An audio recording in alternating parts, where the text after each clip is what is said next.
Good evening. Oh, let's hear that again. Good evening. It sounds so good to hear so many beautiful voices from every part of Fort Wayne, and I have it on good authority from other places as well tonight. And it is my honor and my pleasure to welcome you to Congregation Nachtuth V'Shalom.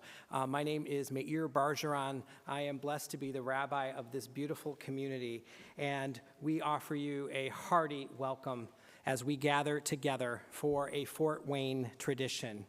We are here in the temple, which is a home for Fort Wayne's Jewish community and has been for 177 years. And tonight, it is a home for all of us. We are honored to gather tonight with neighbors, with clergy, with friends, with family, and with faithful people from so many traditions. We have different languages for the Eternal One. We have different practices. We sing different melodies and some of the same ones too. And isn't that cool when you go somewhere else and you're like, hey, we do it that way too. We have all of that. And yet, with all of these differences, we have one shared breath of gratitude. And that is what brings us here tonight. A moment for something very practical, but you'll be glad I did. If at any time during the service you're feeling moved to perhaps visit another room in this building, you can go out through the door that you came in, walk across the lobby, and you will find two restrooms, one marked men, one marked women. Or you may go out the door that you came into this room and turn right and go down the hallway and find a restroom marked for all genders. Tonight, our theme is a community of communities, and it reminds us, it demonstrates so powerfully to us that no faith stands alone. Indeed, no one stands alone. Every congregation, every mosque, church, temple, synagogue, meditation circle, group of people who just come together to talk about important things and to meditate on the meaning of life in this beautiful creation. Each of us, wherever we find ourselves, are part of a larger web of care. We need one another, we shape one another, and we hold one another up when the world feels heavy. Jewish wisdom speaks directly to this experience. In a volume called Pirkei Avot, which means the wisdom of our ancestors, it is written, "In a place where no one is human, strive to be human." In a place where no one is human, strive to be human. This is a call to courage. It is a call to compassion. It is a call to showing up. It tells us that being human isn't merely about biology. It is, but not just that. It is more fundamentally about responsibility. It is about choosing dignity, kindness, and connection, even when the world we share is fractured or it is fearful. And here's the deeper layer. We can only strive to be human in relationship. Humanity thrives in community. Isolation shrinks us. Connection enlarges us. So tonight, this gathering, each of you become part of a living example. Not uniformity, but unity. Not sameness, but solidarity. Our differences don't weaken us, they deepen us. And gratitude grows when it is shared across boundaries. Tonight, we have something for you tangible to try this idea. Before you leave, you are invited to take a simple bracelet. They're in a basket outside of this room. They look like this when they're on. It's nothing fancy. It's just a reminder that we belong together. It says on it, "Strive to be human." It is a reminder to us of what we can be when we are fully inhabiting the being that we have been created to be. So wear it in your congregation, in your workplace, in your kitchen, somewhere on a Tuesday afternoon, and let it whisper to you, how can I be human today whose well-being is bound up with mine? how can I step into my wholeness, my potential as a beautiful creation of the Eternal One in community? Friends, thanks to each of you for bringing your traditions, your hopes, your prayers, and your hearts. May this evening strengthen not only your own communities, but the sacred community we create together. Welcome. Let us give thanks.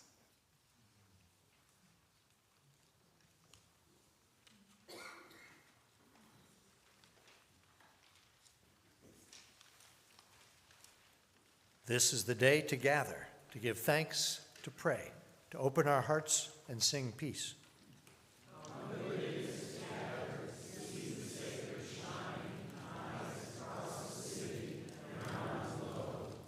This is the day to gather, a diverse tapestry woven through love's sacred threads, strengthened in difference, not tattered in fear.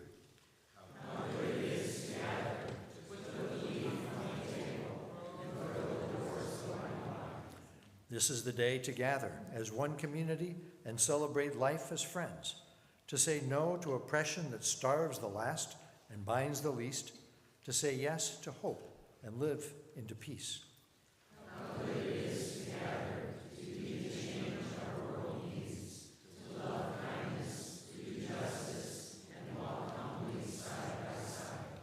We each find meaning and belonging in our respective faith traditions and communities.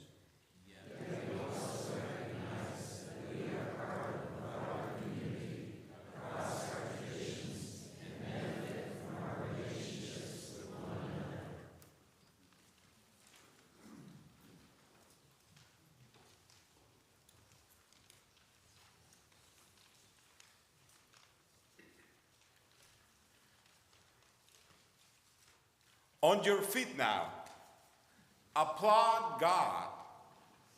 Bring a gift of laughter. Sing yourselves into God's presence. Know this, God is God, holy, faithful, and true. God made us. We didn't make ourselves. We are God's people, the flock lovingly held and carefully tended. Enter with the password, thank you. Make yourselves at home in God's presence, speaking praise. Give thanks, offer your worship. For God is sheer beauty, overflowing with steadfast love, faithful to every generation, always and forever.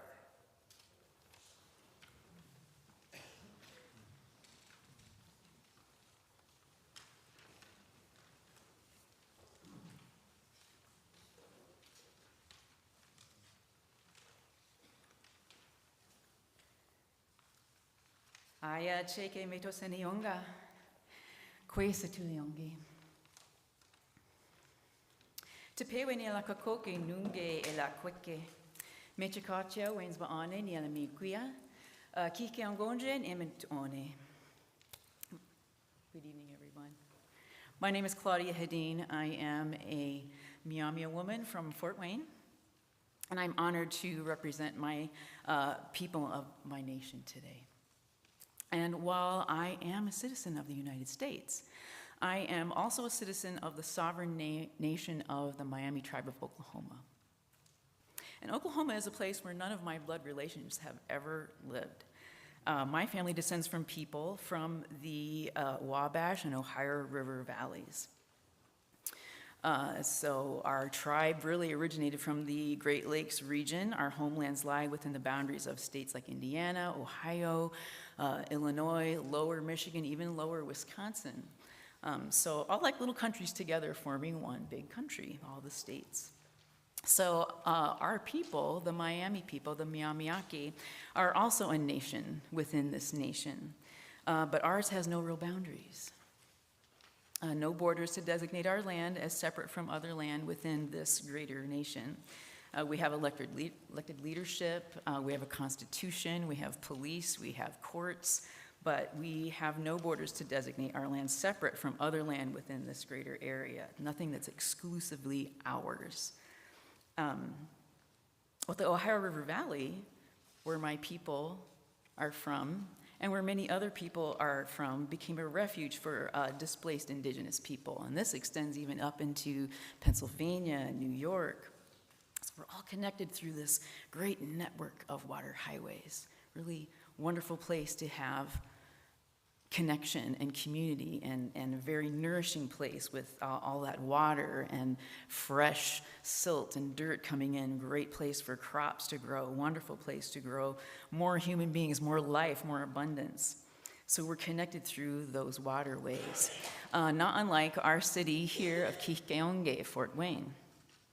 So we have the Namiwa-Sipiwe and the Kuchisa-Sipi coming together as a confluence, and there are communities of people, and maybe you're part of those communities, that call these rivers the St. Mary's and the St. Joe, and they come together to form the Maumee. Yes, the Maumee River. And I would like to talk about these names. First of all, the other two rivers that I just mentioned, we go by multiple names, with different communities of people can refer to the same shared spaces. And the Maumee River is not a Miamia name. The Maumee River is a word originating from the Adawa people, or the Ottawa people. And it is a word meaning the downriver people, Maumee. The people that are here, or were here in reference to them in Kihkeonge, the Miami people. So we actually call ourselves by a name that really isn't even a Miamia word. Do you ever have a nickname that someone called you and now you go by that name, right? One that not even maybe your family gave you. So we are even, our own tribe has a name from our neighbors and our friends down the river. And by the way, we call this river the Tawawa-Sipiwe, the Ottawa River, because it takes us to them. But I guess Maumee is the one that stuck, and that's how we all know that. So the very land in our shared spaces is identified by contributions from all the communities of the people who live here. So we are all wearing references shared by other people, they contributing to their own experience of shared spaces, and we give and borrow with theirs. So it's open and fluid like the rivers. I like that. At one point, greater powers decided that they wanted boundaries, and they didn't want us, our people, to be in those boundaries. So the Miami tribe and other tribes were called to remove from this area to places beyond the Mississippi. So to perpetuate our cultural identity, our community identity, via the heritage language and with it our cultural knowledge, we've had to do this in diaspora in the face of assimilation tactics forced on our people over the last 150 years. When we discovered we're our strongest in our community when we work together. Even though removal had divided the Miami people geographically, we were strongest when we work together and through our government structure to stay together in that way with our shared language and our shared culture. And some of that language is language that we got from our neighbors and our other communities that we shared spaces with. So we're like a little community here tonight, gathered here in this room with that common purpose of looking after each other, holding space for each other to exist in a welcoming environment, indicating that there's room for everyone. So, no borders. Our Miami nation has no borders. It's never had borders. Coming from this river valley alongside other people who use this land for their home and their shelter, there's abundance here. And when the natural conditions are right, what can be nourished by those conditions is manifested. So pressure, moisture, clouds, we get rain, sunlight, and minerals in that water, that rain to form life, and then abundant life brings more life and more diversity of life. So the longer that is sustained, or sustained, excuse me, the more diversity there is. So the longer that there's no great interruptions of extreme weather, then everything in life thrives. It's like the tropical areas around the equator. There's not been as much disruption and climate change variation. There's a lot of different kinds of life and little communities overlapping and interconnecting with them, that diverse busyness. But we can tell if we meet another living being in our community that doesn't look like they're thriving, they're giving us a message. Something's awry, something's not right. Will I thrive? Will my family and therefore my community within this space thrive? I want to see my neighbors thrive. We want that so that we know the whole community as a whole is thriving. There's abundance for everyone, and Native Americans know something about the interruption of thriving conditions, and the weather has little to do with some of this. The climate change of our depletion was the result of deliberate human behavior. It's a choice to have good relationships. It's a choice to be accepting of other people, to share words of good relationship with each other. Realize there is that abundance for us all to thrive, to recognize that. So much of the wisdom of our Miami ancestors has been lost, not being nurtured by the environment. So our stories, our prayers, and dances and other ways of knowing and honoring our homes, our land, and our people, our neighbors, most everything remaining which I may be permitted to share with you is shared in a breath of life and not by recorded sounds representing words or ideas. So I know we're sharing this service outward from the space of people who couldn't be here tonight. So I am going to borrow some wisdom this evening. I'm going to share a gift from some neighbors that we visited, another tribe at the far ends of the Ohio River Valley Basin, whom we didn't always get along so well with, which is the Iroquois, or the Seneca people, Haudenosaunee. And they have this beautiful way of welcoming and relating, greeting, showing acceptance and warmth with people when they come into their village. They have an edge of the woods ceremony, and they mark the recognition of the beautiful characteristics and abundance that is around us, the people, the other living beings.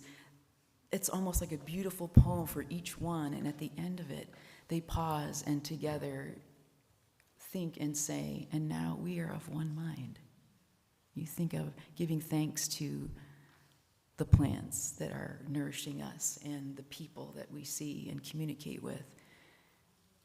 We're of one mind when we all think of that. In this moment, at least, we are of one mind. So I would like to borrow a little bit of that in combination with some of my Miamia Tewangi, which I'm so proud of, our Miamia language, to think of how we want our relatives to thrive, and relatives of neighbors and people that we share this community space with, because their success is a sign of our own enduring. If conditions are right and our neighbors and relatives are robust, then this must be a community environment that is abundant enough for us all to succeed in our pursuits. So if we pause and have thankfulness in this moment that everyone seems to appear to be healthy and thriving when we meet them, be they someone we see every day at our homes or in our own temples and churches, we can be thankful. Awen Gitawe, let's be thankful. Now we're of one mind, just for this moment. And the rain and the sun, most abundant enough for these plants to thrive and offer what they can create unconditionally to those who are of a mind to receive what they have to offer. And we can go to the berries in the woods and pick them. Nature doesn't mind. There's no label on whoever can partake. So thankful for that gift they give us. And we can pause and notice that we have that abundance this week. And if we don't, and we have neighbors who aren't thriving, we can share and make sure that they are also robust in our community. Awinki Tawe, let's be thankful and be of one mind in this moment to wish them that health. And each person here has been watered and nurtured with that positive beacon of goodwill offered by our spiritual leaders here tonight. Just take a moment to think of them and be thankful for their words. Awinki Tawe. And now we're of that same mind.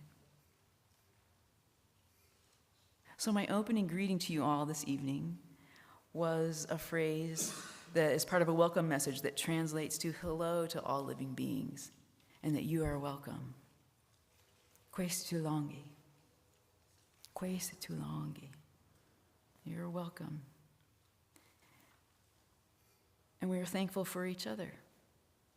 Ewengi yang wingi. And we are of the same mind in this moment. Mijineewiti. Nippon kako. Be well, thank you.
I am not a seamstress like my mother or my grandmother before me, or even my oldest child who unearthed my neglected sewing machine and gave it new life when they were only a teen. But I appreciate the work of those who sew and create, and I especially appreciate the art of quilting. I am the happy recipient of many beautiful handmade quilts created by our grandmothers. The wedding ring and the patchwork, the dogwood and the fan, the dahlia and the lone star. A quilt design that I do not own is the crazy quilt, which burst into popularity in the late 1800s Victorian era. Crazy quilts celebrate the wild meshing of different fabrics, many colors, irregular shapes, odd designs, and an astonishing variety of stitches and embellishments. Later, after the service, do a search for crazy quilt images and you will see what I'm talking about. These surprising pieces and unexpected stitches, making the most of every piece and every pattern, come together to create a whole, stunning quilt. In the late 1800s, with the invention of sewing machines and new textiles, these busy, creative works of art surpassed their utilitarian purpose, serving as a symbol of shelter and coziness, peace and beauty, creativity and freedom. Crazy quilts lost their popularity in the early 20th century, but in the last 4 or 5 decades, this art thrives again with new fabrics, threads, embellishments, online communities, and workshops. Our meaningful call to worship tonight describes our gathering as a diverse tapestry woven through love's sacred threads, strengthened in difference, not tattered in fear. As a community of communities, that is a statement of faith. Like a crazy quilt, we come together piece by piece, different colored fabrics and textures, traditions and customs, liturgies or silence or holy words of guidance. Our shapes and our histories are not the same. Our practices are rich and many. Pieced together, we may seem an odd meshing of faith and faithfulness, and yet we are stitched together in love's wild and unexpected ways. We create together shelter and coziness, peace and beauty, creativity and freedom, protection and solidarity. In an age that seems consumed by divisiveness and polarization, and by fear-based scarcity and selfishness, we create a crazy quilt of joy-filled abundance, embellished by unique designs and faith communities and lives, coming together complete and whole, beautiful and holy. May we be blessed by sheltering under and living as this wonderfully made crazy quilt.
Good evening to all of you. Yes, I'm Bante Panyasara from Indiana Buddhist Temple, and also I'm a Buddhist monk. I teach Buddhist meditation and some discourses or teaching to success with their daily life. So, okay, first of all, I would like to thank all of you. Today, I'm very fortunate to have you all. So then, I'm not going to talk any too much long time, but simply I would like to teach something in brief Buddhism. So we have a different kind of philosophies and ideologies and different kind of belief. That's the nature. But when it comes to ultimate truth, not conventionally we have divided and we believe different kind of religion. It's okay. But ultimately, we all are human. Wherever we live, we all are human. Then we find something. What is that? Maybe happiness, or liberation, or emancipation, or final goals. It depends on your belief. However, we are searching something, and we want to get higher position, something than this life. So then somebody believe gods and somebody believe Buddha. Is okay. It's natural. But here, what we have to understand, we all have the same problems. What are they? We want to reduce our hatred, delusion, ignorance, jealousy, like that. Then, through religion, we hope to reduce our bad habits of our life. Then I will explain 3 things which came from Buddhism. So the Buddha emphasizes to all human, all beings in circle of journey. I say the Pali language and I will translate that. Sabba papassakarana. Don't do any bad things. Okay. And also, kusalassu prasampada, you have to cultivate good things or wholesome things. And also, sachitta pariyodapana, you have to purify your own mind, because you are the creator of your life and you are the destroyer of your life. Remember that. Destroy meaning not killing or something, but if you cultivate hatred, delusion, ignorance, jealousy, we are going to destroy your life. Then purify your own mind. Etam Buddha Hanusasana. That is the teaching of the Buddha or teaching of Buddhism. And also, furthermore, the concept of repaying debts of gratitude is fundamental in Buddhism. According to the principle of oneness of self and others, the reason that each individual is able to exist at the present moment is due to the many influences of others. In fact, we are only able to thrive because of our connection to others and parents and ancestors, teachers, and friends, family, society, the environment that ultimately to Mother Earth herself. We owe our very existence to everything, both tangible and intangible. One who is awakened to these fields, deep gratitude for all living beings. So finally, I would like to say we practice the many time loving kindness. So in this moment, in this beautiful day, I would like to bless all of you by sharing loving kindness thoughts. It is, I will pray to success your life by saying some statement. You may be well, happy, healthy, and peaceful. All human beings be well, happy, healthy, and peaceful. And may all beings be well, happy, healthy, and peaceful. Thank you very much for listening to my short talk.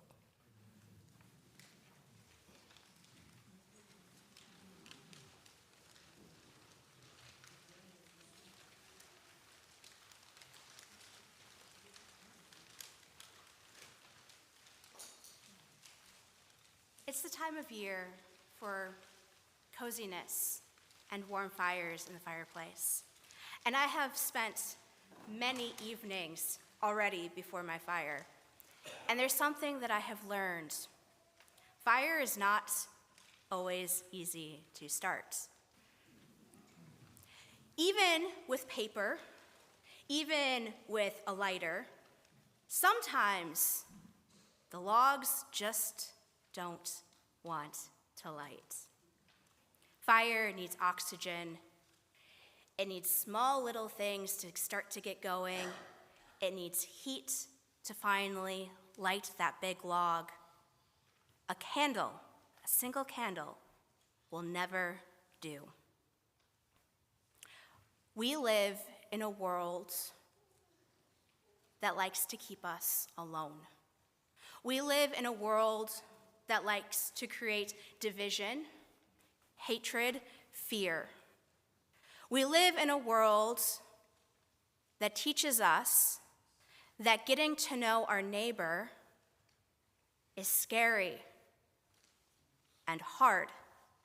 It teaches us to talk to the people who look like us, who think like us, who are like us.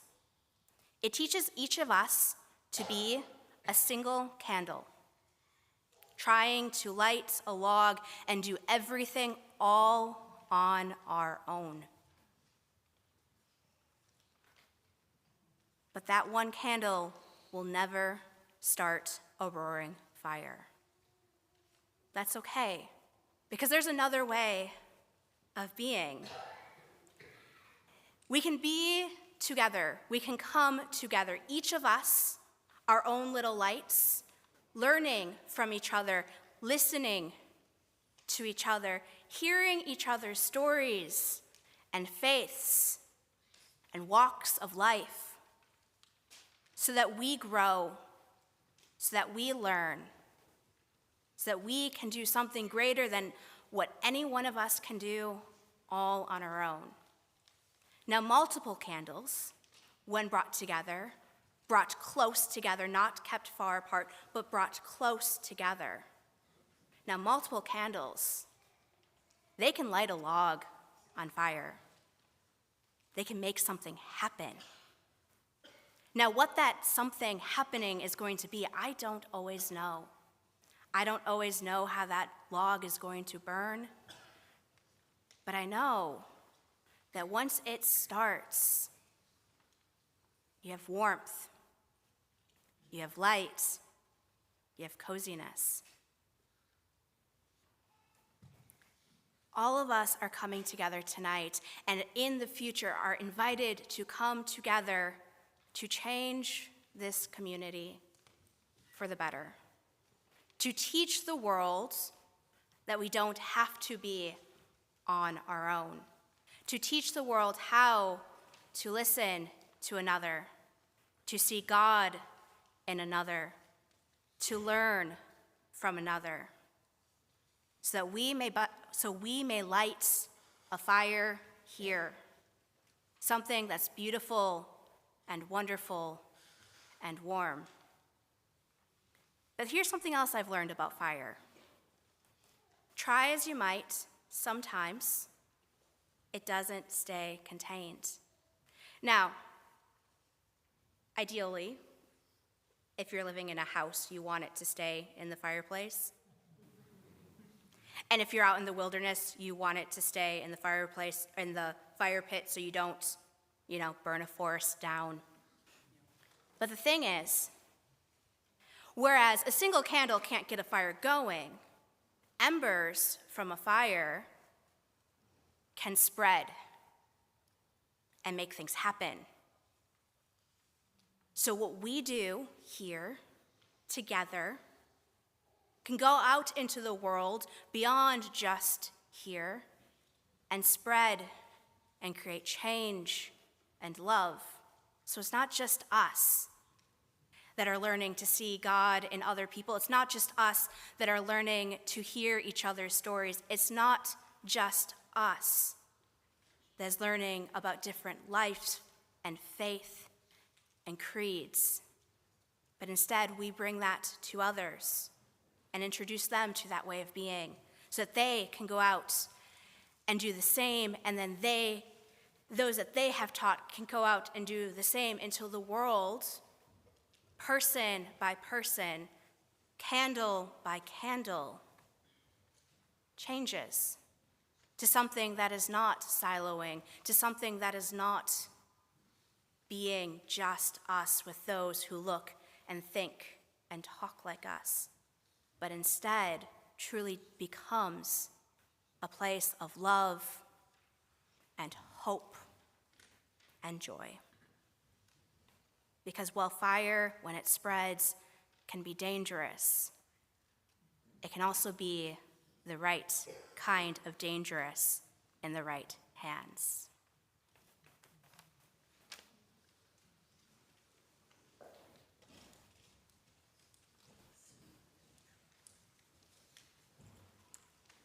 Good evening. I offered some words at this service back in 2018, which on one hand seems like decades ago, but at the same time seems like it was yesterday. But I shared my story of losing my cousin to gun violence back in 2016 and the journey that my family had, that we were just beginning, really, to come back home to Fort Wayne. We'd been in Georgia for about 8 years, and we got back in 2017, and so it was just about a year that I'd been home when I was able to speak to this service, sharing my story, and had a seed of a vision of what we might do in response to this issue of community violence here in Fort Wayne. A lot has changed since 2018. In 2020, we launched Alive Community Outreach, which is an organization with a mission to cultivate a community of nonviolence through relationships and education. And in 2021, the next year, which 2020 was a great year to start a nonprofit, by the way.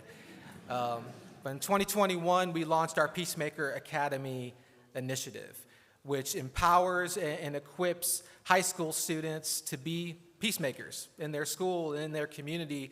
Our curriculum centered around Dr. Martin Luther King's 6 principles of nonviolence. And so we started at Southside High School, not having any idea what we were getting ourselves into. But within a couple of years, we started seeing fights go down, referrals go down, and the kind of impact that got the superintendent's attention. And he said, you know, we really need this in all 5 of our Fort Wayne Community Schools, high schools. What do you think about being a part of this safety referendum that would help us to help you expand into all of the schools? And we said, okay, why not? And so here we are. Over the past couple of years, we've expanded into all 5 schools. When I came to you back in 2018 to this service, it was just me and a few volunteers. Now we have a staff of 9 people, a full-time peace advocate in each of our high schools. One of our amazing peace advocates is participating in this service tonight. I won't call her out. And we've just seen this work take off in ways that we never imagined. And one thing that I've learned along the way about violence is that violence is like a virus. It's like a virus. It just takes over and it spreads and it spreads. And we as a society and as a culture have allowed it to spread in all kinds of ways, whether we're talking about gun violence or our toxic political environment, and the list goes on. But another thing that we've learned is that just as violence begets violence and continues that never-ending cycle, peace begets peace. And intentional peacemaking is the antidote that we need, that our society needs, that our world needs to this virus, this plague of violence. And I'm just so thankful to be a part of this movement. And there are many ways to get involved in this work. One of those ways is by supporting our work financially. And the offering tonight is being taken up for our work, for our ministry, our peacemaking movement in Fort Wayne. We work with victims of violence, with survivors of homicide, in addition to our work in the schools, our peacemaker work. And we just launched a community education program where we're going to be offering training in the greater community. And so it helps us to continue the work that we're doing, but also to expand our work in an ever-increasing political climate of very uncertain funding, with state funding and federal funding, and we rely on a lot of those funds. And so we appreciate your generosity. But there are also many ways to get involved hands-on. Too many to name here, but if you want to be involved with this work, with survivors of homicide, with young people in our schools, we would love to get you involved in a hands-on way. And I'd love to have a conversation after the service, or you could go to info or email us at info@alivefw.org if we don't have a chance to talk, and we'd love to get you plugged in. I'm so thankful to be a part of this movement. I'm so thankful for each of you, and I'm so thankful for this awesome and wonderful opportunity. And so thank you and blessings.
And he who receiveth all things with thankfulness shall be made glorious, and the things of this earth shall be added unto him, even 100-fold, yea, more.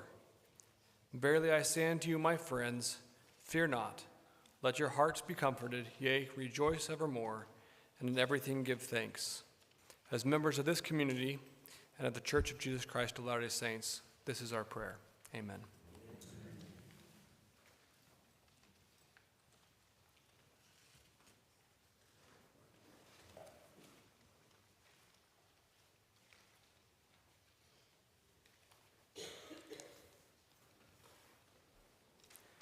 O thou kind Lord, thou hast created all humanity from the same stock.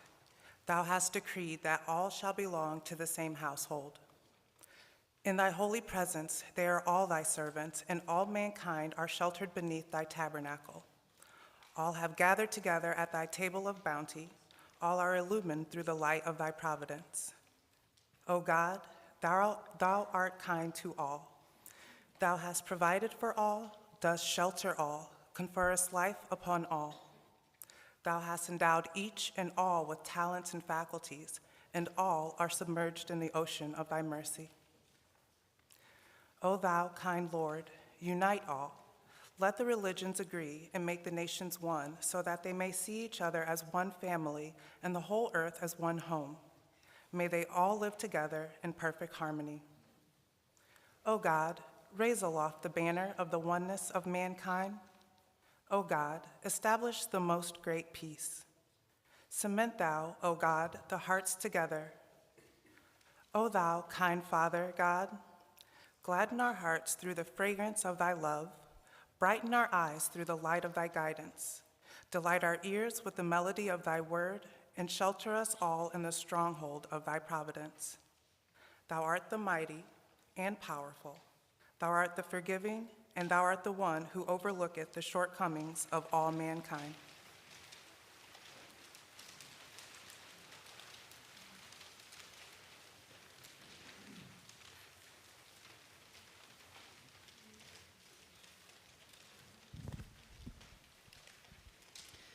Good evening.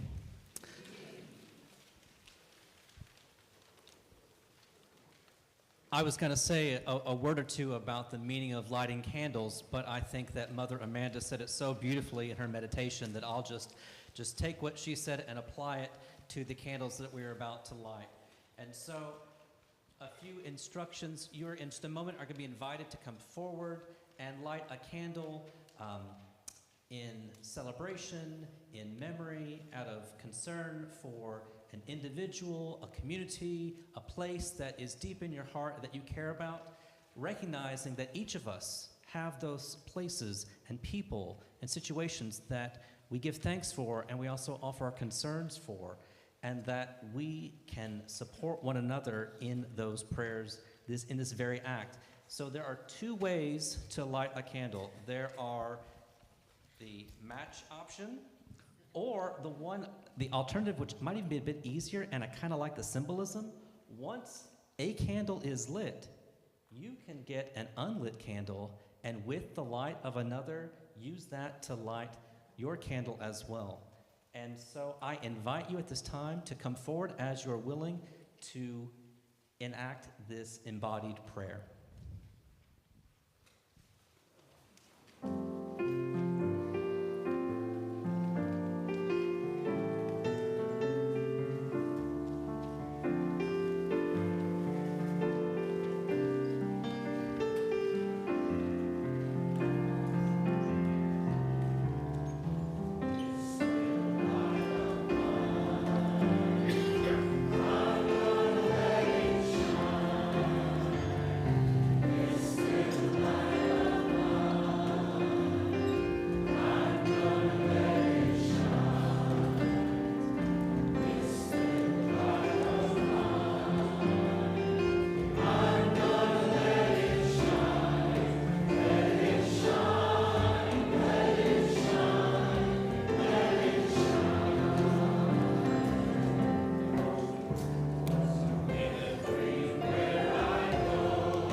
For the expanding grandeur of creation, worlds known and unknown, galaxies beyond galaxies, filling us with awe and challenging our imaginations. We give thanks this day. For this fragile planet Earth, its times and its tides, its sunsets and seasons. We give thanks this day. For the joy of human life, its wonders and surprises, its hopes and achievements. We give thanks this day. For our human community, our common past and future hope, our oneness transcending all separation, our capacity to work for peace and justice in the midst of hostility and oppression. We give thanks this day. For high hopes and noble causes, for faith without fanaticism, for understanding of views not shared. We give thanks this day. For all who have labored and suffered for a fairer world, who have lived so that others might live in dignity and in freedom. We give thanks this day. For human liberty and sacred rights, for opportunities to change and grow, to affirm and choose. We give thanks this day. We pray that we may live not by our fears, but by our hopes, not by our words, but by our deeds. We give thanks this day.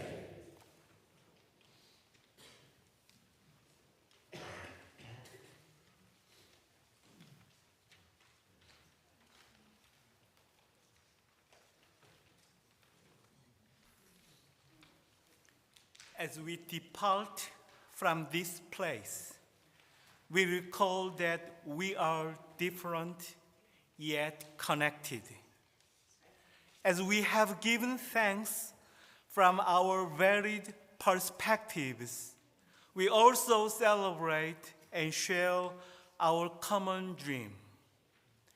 We imagine a world where children thrive, where people can live in peace and security, where families are kept together and people's rights are respected.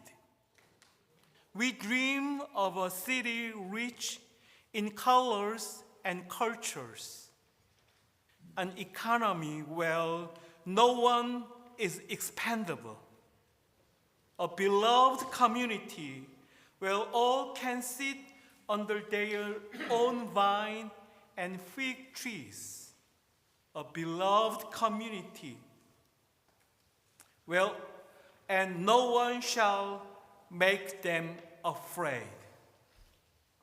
So, as we go from this place, returning to our mosques, synagogues, churches, and temples, we who have mourned shall dance and give thanks. So go, sharing the love we have experienced here, filling our community with the wholeness, shalom, justice, and compassion. Now and forever. Amen.